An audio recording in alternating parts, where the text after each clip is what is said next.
लक्षवेधी लावण्याकरता पैसे घेतले जातात। सत्ताधारी आमदारांची अधिकाऱ्यांना पैशाची ऑफर। जाधवांचा दावा, विरोधी पक्षनेतेपद न मिळाल्यानं खतखत। भातखळकरांचा पलटवार। विधानसभा उपाध्यक्षपदी राष्ट्रवादीचे अण्णा बनसोडेंची बिनविरोध निवड। मुख्यमंत्र्यांनी मांडलेल्या प्रस्ताव सभागृहाची बहुमतानं पारित।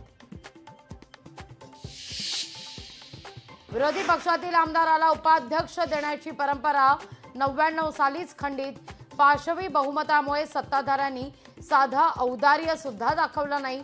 भास्कर जाधवांचा संतप्त सवाल। शेवटच्या दिवशीही विरोधी पक्षनेता नाहीच। बाजूच्या खुर्चीचा निर्णय विधानसभा अध्यक्ष घेतील, तोवर बाजूची खुर्ची काही काळ रिकामी राहू द्या। मुख्यमंत्र्यांचं सूचक विधान।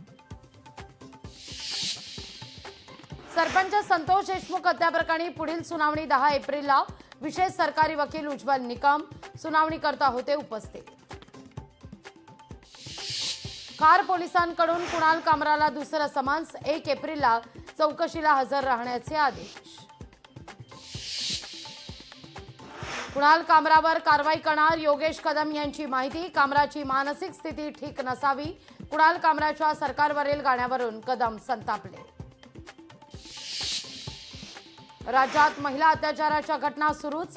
पुण्यात फेसबुकच्या माध्यमातून ओळख झालेल्या तरुणीवर सामूहिक अत्याचार, तर नाशिकच्या ओझरमध्ये अल्पवयीन मुलीवर सामूहिक अत्याचार। लाखो वारकऱ्यांचं श्रद्धास्थान असलेल्या चंद्रभागा नदीची अवस्था गटारगंगेसारखी। प्रशासनाचं दुर्लक्ष, वारकऱ्यांचा आरोप।